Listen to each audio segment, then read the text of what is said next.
வந்தாலும் போராட்டம் கஷ்டம் நிறைந்தாலும் அஞ்சிடேன் அஞ்சிடேன், நல்லாதர் வழியில் பின் செல்லுவேன், நல்லாதர் வழியில் பின் செல்லுவேன்.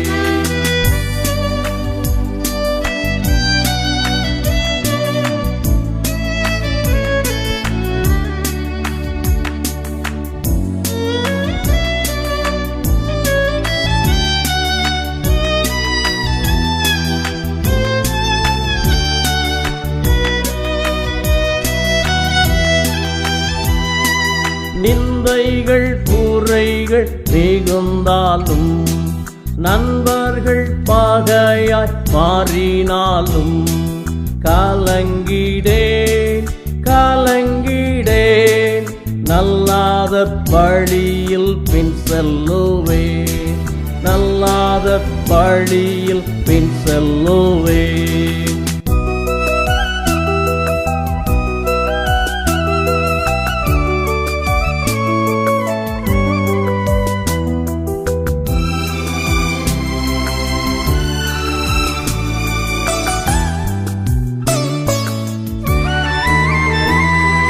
வேதனை சோதனை சொல்லிட்டாலும் நோவுகள் கஷ்டங்கள் வந்தாலும் சோர்ந்திடேன் சோர்ந்திடேன், நல்லாதர் வழியில் பின் செல்லுவேன், நல்லாதர் வழியில் பின் செல்லுவேன்.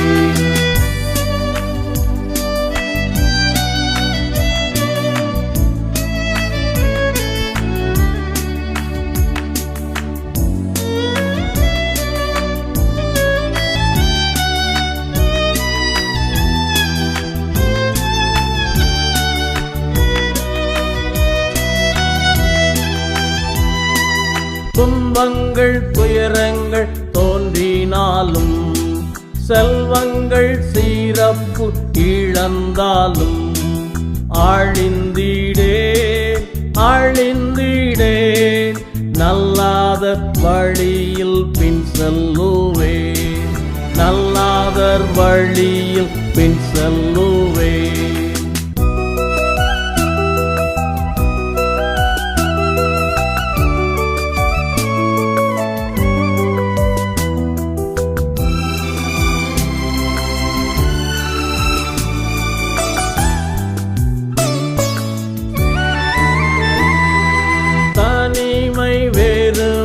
பாட்டினாலும் அற்பமாய் எண்ணி தள்ளினாலும் விழுந்திடேன் விழுந்திடேன், நல்லாதர் வழியில் பின் செல்லுவேன், நல்லாதர் வழியில் பின் செல்லுவேன்.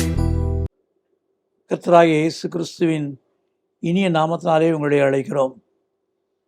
இந்த ஜெபதனின் ஜெப நேரத்திலே கர்த்தர் நம்மோடு பேசுகிறவராயிருக்கிறார், ஏற்ற ஆலோசனை தருகிறார். அனைவருடைய வாழ்க்கையிலே இது பிரயோஜனமாக இருப்பதோடு அவருடைய சாட்சியை நாங்கள் கேட்க முடிகிறது. இன்றைக்கும் நம்முடைய தேவன் நம்மோடு பேசுவாராக. வேதத்தை நாம் பார்க்கும்போது பிலிப்பியரின் புஸ்தகம் 4ஆம் அதிகாரம் 6-7 வாக்கியங்களிலே இவ்விதமாய் பார்க்கிறோம். நீங்கள் ஒன்றுக்கும் கவலைப்படாமல் எல்லாவற்றையும் குறித்து உங்கள் விண்ணப்பங்களை ஸ்தோத்திரத்தோடே கூடிய ஜெபத்தினாலும் வேண்டுதலினாலும் தேவனுக்கு தெரியப்படுத்துங்கள். அப்பொழுது எல்லா புத்திக்கும் மேலான தேவ சமாதானம் உங்கள் இருதயங்களையும் உங்கள் சிந்தைகளையும் கிறிஸ்து இயேசுவுக்குள்ளாக காத்துக்கொள்ளும். இங்கு பார்க்க முடிகிறது, ஒன்றுக்கும் கவலைப்படாமல். மனிதனுடைய வாழ்க்கையிலே கவலையானது எளிதாய் வருகிறது. மத்திய 6ஆம் அதிகாரத்திலே பலவிதமான கவலைகளை குறித்து பார்க்கிறோம். உடைய குறித்து உணவை குறித்தெல்லாம் பார்க்க முடிகிறது. ஆனால் இயேசு சொன்னார், இதெல்லாம் உங்களுக்கு தேவையில்லை, தேவை என்னென்னோ கர்த்தர் அந்தந்த நேரத்தில் தருவார், ஒன்றுக்கும் கவலைப்படாதீர்கள். நீங்கள் கவலைப்பட வேண்டிய காரியம் என்னன்னு சொன்னால் தேவனுடைய ராஜ்யம்னு சொல்கிறார். ஆகவே தான் முதலாவது தேவனுடைய ராஜ்யத்தையும் நீதியும் தேடுங்கள். கவலைகளை மேற்கொள்வதற்கு மத்தேயு 6:33 இயேசு கிறிஸ்து நமக்கு தந்த ஆலோசனை அதுதான். ஆனால் இன்றைக்கு நம்ம எப்படி இருக்கிறோம்? கவலை. ஒரு காரியத்தில் உள்ள கவலை பெருகும் என்று சொன்னால் அதோடு நமக்குள்ளாக யூகங்கள், அதோடு பலவிதமான யூகங்கள், ஹலூசினேஷன், இது நிறைந்து பெருகிவிடும். இது இப்படி இருக்கும், அது அப்படி இருக்கும்னு சொல்லி அது நிமித்தமாய் சமாதானத்தை இழந்து போவோம், சந்தோஷத்தை இழந்து போவோம், வாழ்க்கையிலே பாடுகள், பிரச்சனைகள் என்று சொல்லி நினைக்க வேண்டிய நிலைமை வரும். அநேக நேரங்களிலே இந்த கவலையானது நம்முடைய வாழ்க்கையை நாசப்படுத்துகிறது. கவலையானது பயத்தை உருவாக்குது. அந்த பயமானது தவறான முடிவு எடுக்க வைத்து விடுகிறது. இன்றைக்கு அநேகருடைய வாழ்க்கையிலே கவலை நிமித்தமாக இரவில் தூங்க முடியாதபடி தவிக்கிறார்கள். என்ன செய்வதென்று தெரியவில்லை. கவலையானது மன துக்கத்தை பெருக செய்து விடுகிறது. அந்த மன துக்கமானது மனிதனுடைய வாழ்க்கையிலே, ஆவிக்குரிய வாழ்க்கையிலே மன போராட்டத்தை கொண்டு வருது, மன நோயை உண்டாக்குகிறது. ஆகவே தான் இன்றைக்கு கவலைப்படாதீங்க. இயேசு கிறிஸ்து சொல்றார், கவலைப்படாதீங்க, எல்லா காரியங்களையும் கர்த்தர் அறிவார். அப்போ இன்றைக்கு நம்முடைய வாழ்க்கையிலே ஒன்றுக்கும் கவலைப்படாதபடி நம்முடைய எல்லா பிரச்சனைகளையும் என்ன செய்யணுமா, எல்லா கவலைகளையும் நீக்குவதற்குரிய ஆற்றலுடைய தேவனுடைய சமூகத்தில் அதை விண்ணப்பத்தினாலையும் வேண்டுதலினாலும் தெரிவிக்க வேண்டும். நாம் இயேசு கிறிஸ்துவை தெரிவிக்கும் போது, அல்லது இயேசு கிறிஸ்து நாமத்தாலே தெரிவிக்கும் போது, அவர் நம்முடைய கவலைகளை மாற்றுவதோடு ஒரு பெரிய ஆசீர்வாதத்தை தருகிறார். எல்லா புத்திக்கும் மேலான தேவ சமாதானம், நம்முடைய சிந்தைகளை சீர்படுத்தக்கூடிய ஒரு பெரிய ஆசீர்வாதம். இந்த 7ஆம் வாக்கியத்தை வாசிக்கும் போது பிலிப்பியர் 4:7 இவ்விதமாய் பார்க்கிறோம். அப்பொழுது எல்லா புத்திக்கும் மேலான தேவ சமாதானம் உங்கள் இருதயங்களையும் உங்கள் சிந்தைகளையும் கிறிஸ்து இயேசுவுக்குள்ளாக காத்துக்கொள்ளும். எல்லா விதமான காரியங்களை பார்க்கும்போது உங்கள் சிந்தைகள் சீர்படுத்தப்பட வேண்டும். ஒரு மனுஷனுடைய வாழ்க்கையிலே சிந்தை சீர்படவில்லை என்று சொன்னால் பாவங்களை செய்கிற மனிதனாய், பாவத்தை குறித்து சிந்திக்கிறவனாய் மாறிவிடுவான். அவனுடைய உள்ளத்திலே பலவிதமான தீதான எண்ணங்கள் வரும். ஏனென்று சொன்னால் சுத்திகரிக்கப்படவில்லை. இன்றைக்கு ஒருவேளை வாழ்க்கையை போராட்டத்தோடு இருக்கலாம். ஒருவேளை இயேசு கிறிஸ்து எனக்கு இறங்கும், நான் உம்முடைய வார்த்தைகளை ஏற்றுக்கொள்கிறேன், நான் உம்மை முதலாவது தேட என்னை ஒப்புக் கொடுக்கிறேன், இன்று முதல் என் சிந்தைகள் சீர்படுத்தப்படவும், என் கவலைகளெல்லாம் நீங்கவும், என் வாழ்க்கை சமாதானமாய் மாறவும் என்று சொல்லி உள்ளத்தில் விரும்பி இந்த வார்த்தைகளை கேட்டுக்கொண்டிருக்கலாம். அருமையான தேவ பிள்ளையே, இன்றைக்கு அநேகருடைய வாழ்க்கையிலே இந்த கவலையும் அதை தொடர்ந்து வருகிற இந்த போராட்டமான சிந்தையில் ஏற்படுகிற கசப்புகளும் கேடான சிந்தைகளை, தவறான சிந்தைகளை, குற்றப்படுத்துகிற காரியங்களை பெருகச் செய்து விடுகிறது. அது நிமித்தமாய் அவர்கள் முழுமையாய் சமாதானத்தை இழந்து சந்தோஷத்தை இழந்து தவிக்கிற மக்களாக இருக்கிறார்கள். எனக்கு தெரிந்த ஒரு குடும்பத்தாரை அறிவேன். அந்த குடும்பத்தாருடைய வாழ்க்கையிலே ஒரு ஊழியக்காரர் வந்து அடிக்கடி ஜெபிக்க ஆரம்பித்தார். சரி, இவரும் வந்து ஜெபிக்கிறார், சந்தோஷம் என்று சொல்லி அவர்களும் காணிக்கை கொடுத்தார்கள். அந்த ஊழியக்காரரோ அழகாக உடுத்தி எல்லாவற்றையும் செய்வார்கள். வேதத்தை வாசிப்பார், அதிகமாக முழல் படிட்டு ஜெபிக்கிறவராய் காணப்பட்டார். ஆனால் என்ன செய்தார், கடைசியில் அந்த குடும்பத்தாரிடத்திலே, பையன் வேலையில் இல்லையா, நான் அதுக்கு உதவி செய்கிறேன், நீங்கள் கொஞ்சம் பணம் செலவழிக்கணும்னு சொல்லி அந்த பையனுடைய பாஸ்போர்ட்டையும் வாங்கிட்டு போயிட்டார், பணத்தையும் வாங்கிட்டு போயிட்டார். 1 மாதம் ஆயிற்று. அப்போது இன்னொரு சகோதரி வைத்து அந்த ஊழியக்காரர் யார் எங்கே இருக்கிறார் என்று கண்டுபிடித்தாக்க இன்னும் கொஞ்சம் 1 லட்சம் பணம் விடுங்க, அந்த பாஸ்போர்ட்டோடு விசாவோடு வந்துடும் எல்லாம் அப்படின்னு சொன்னார். ஆனால் அந்த முயற்சியை செய்த பொழுது அவர்கள் இன்னும் 1 லட்சம் ரூபா கொடுத்து ஏமாற்றம் தான் அடைந்தாங்க. இன்றைக்கி அனைவருடைய வாழ்க்கையில் அப்படி தான் ஏமாற்றுகிற ஒரு வாழ்க்கை.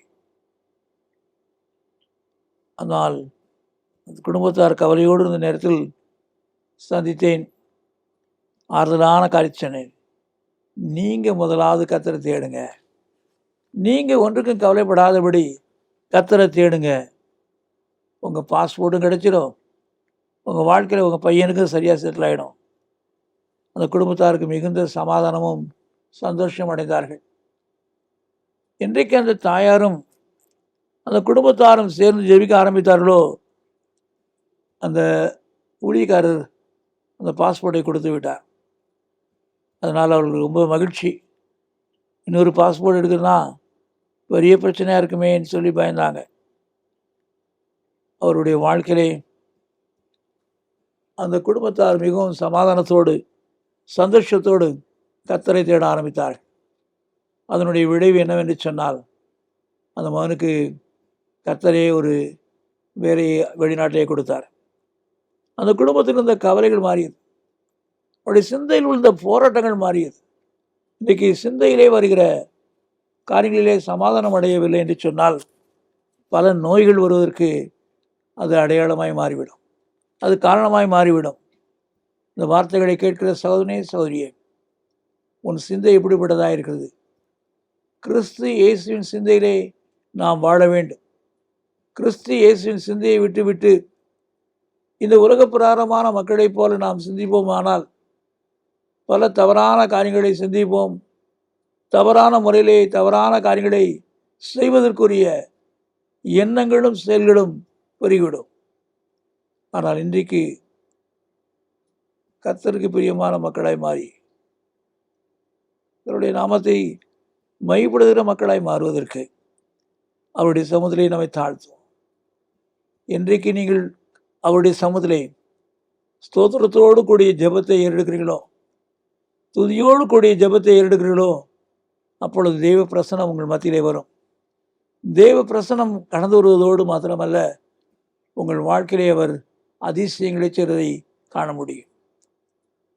ஒரு முறை நான் ஒரு பகுதி விசா வாங்குவதற்கு சென்ற பொழுது அதை பார்த்து கொண்டிருந்த சகோதரி ரிசப்ஷனிஸ்ட், உங்களுடைய மனுவிலே எங்கே போய் தங்கப் போகிறீர்கள், யார் உங்களை அழைக்கிறார்கள் என்று ஸ்பான்சர் லெட்டர் இல்லை என்று சொன்னார்கள். நான் அப்பொழுது அவர்களுக்கு ஜெபித்தேன். உள்ளத்தின் ஆழத்திலே ஸ்தோத்திரங்களையும் துதிகளையும் ஏறெடுத்த போது ஒரு சிறிய காரியத்தை கர்த்தர் சொல்லுது. உங்களுக்கு வீடு அவசியமாக இருக்குது, தேடிட்டு இருக்கீங்க, கர்த்தர் சீக்கிரம் தந்துடுவார்னு ஒரே ஒரு வெளிப்பாடை மட்டும்தான் சொல்ல முடிஞ்சுது. அந்த அம்மாவுக்கு என் அப்ளிகேஷன்லாம் விட்டுட்டு அந்த காரியத்தை குறித்து கேட்டாங்க. அதே சமயத்தில் என் அப்ளிகேஷன் ஃபார்மை முன்னாடி ஃபார்வர்ட் பண்ணாங்க. அங்கேருந்து அவருக்கு கேள்வி வந்தது, ஏன் இப்படி அனுப்பிட்டீங்க அப்படின்னு. ஆனால் கிறிஸ்து இயேசுவினுடைய சிந்தையோடு செய்யப்பட்ட காரியத்தின் நிமித்தமாய் அங்கு விசாவானது கொடுக்கப்பட்டு எந்த விதமான தடையும் இல்லாதபடி வந்து சேர்ந்தது. அதுதான் கர்த்தருடைய வல்லமையான செயல். நீங்கள் கிறிஸ்து இயேசுவினுடைய சிந்தையிலே மாறுவதற்கும் அவருடைய சமாதானத்தை பெறுவதற்கும் இன்றைக்கு ஒப்புக் கொடுப்பீர் என்று சொன்னால் உங்கள் காரியங்கள்லாம் ஜெயமாய் மாறவும், உங்கள் காரியங்கள் ஆசீர்வாதமாய் மாறவும் அவர் உங்களுக்கு உதவி செய்வார். அவருடைய அன்பின் செயல் அது, அவருடைய கிருபையின் செயல் அது, அவருடைய தயவுள்ள இதயத்தினுடைய செயல். ஆகவே இன்றைக்கு நம்முடைய வாழ்க்கையிலே முதலாவது அவருடைய ராஜ்யத்தை தேடுவோம், அவருடைய சமூகத்தை நாடுவோம். அதோடு மாத்திரமல்ல, ஸ்தோத்திரத்தோடு கூடிய ஜெபத்தை இன்னும் முதல் ஏறெடுப்போம். ஸ்தோத்திரம் சொல்வது மிகவும் முக்கியமான ஒரு காரியம். ஏதோ ஒரு காரியம் என்று சொல்லி நினைவாதபடி கர்த்தருக்கு நன்றி சொல்கிற மக்களாய் மாறுவோம். அந்த ஸ்தோத்திரத்தோடு கூடிய ஜெபமானது மிக வலிமையுடையது. அதன் மூலமாய் தேவன் நமக்கு மேலானவழி செய்து நம்மை நடத்துவார். கண்களை மூடி ஜெயிப்போம். எங்களை நேசிக்கிற அன்பு நிறைந்த தேவனே, இந்த நாளுக்காக நன்றி கூறுகிறோம். கர்த்தாவே, ஸ்தோத்திரத்தோடு கூடிய ஜெபமானது எவ்வளவு வல்லமையுடையது என்று நாங்கள் அறிய முடிகிறது. எல்லா புத்திக்கும் மேலான தேவ சமாதானம், எல்லா புத்திக்கும் மேலான தேவ சமாதானம் எங்கள் இருதயங்களெல்லாம் காத்துக்கொள்ளத்தக்கதாக அது கிரியை செய்யக்கூடியது என்று அறிந்து அதிகமாக துதிக்கிறோம். கேடான சிந்தைகளும் இருதயமானது கேடான காரியங்களை நினைவாதபடியும் காக்கப்படாது அது தேவையாக இருக்கிறது. அதை அறிந்து கொண்ட கர்த்தாவே, ஆசீர்வதியும். இன்று முதல் நாங்கள் கவலை நீங்கினவர்களாய் கர்த்தாவே, எங்கள் சிந்தையிலே சீர்படுத்தப்பட்டவர்களாய், சிந்தையிலே சுகமடைந்தவர்களாய் எங்கள் வாழ்க்கையை வாழ உதவியும். தேவ தயவு கிடைக்கட்டும்.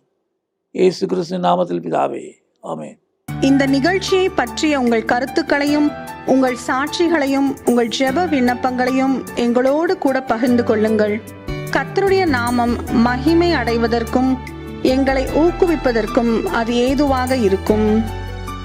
எங்கள் ஜெபதுனி மாத இதழ் தமிழ், ஆங்கிலம் மற்றும் சிங்கள மொழிகளில் வெளியிடப்படுகிறது. பெற்று பயனடையுங்கள். சகோதரர் அவர்கள் எழுதிய யார் என்னை விடுதலையாக்குவார், கர்த்தரை தேடுங்கள் என்ற புத்தகங்கள் தமிழ் மற்றும் ஆங்கிலத்திலும் வெளிவந்துள்ளன. மேலும் பாதைக்கு வெளிச்சம், ஜெயம் தரும் ஜெபங்கள் என்ற புத்தகங்களையும் ஜீவ கீதங்கள் என்கிற பாடல் புத்தகத்தையும் பெற்று பயனடையுங்கள். எங்கள் ஊழியங்களுக்காக ஜெபியுங்கள். ஒவ்வொரு மாதமும் 3ஆம் சனிக்கிழமைகளில் தோகமலை அருகே உள்ள இடையப்பட்டியில் விடுதலை ஜெப முகாம் நடைபெறுகிறது. பங்கு பெற்று ஆசீர்வாதம் பெறுங்கள். இதை குறித்து மேலும் அறிந்து கொள்ள எங்களை தொடர்பு கொள்ளுங்கள். எங்களை தொடர்பு கொள்ள வேண்டிய முகவரி: சகோதரர் சி. எபனேசர் பால், எண் 3, 6வது குறுக்கு தெரு, 5வது மெயின் ரோடு, ஸ்ரீனிவாச நகர், புத்தூர், திருச்சி 17, தமிழ்நாடு, இந்தியா. எங்கள் தொலைபேசி எண்கள் 0431 278 0938 மற்றும் 9842365132. எங்கள் மின் அஞ்சல் முகவரி prayer@jebadani.org. எங்கள் இணையதள முகவரி www.jebadani.org. Our contact address is Brother C. Ebenezer Paul, number 3, 6th Cross Street, 5th Main Road, Srinivasa Nagar, Puttur, Trichy 17, Tamil Nadu, India. Our contact phone numbers are 0431 278 0938 and 98423 Our email ID is prayer@jebadani.org. Our website is www.jebadani.org. கர்த்தர் தாமே உங்களை ஆசீர்வதிப்பாராக.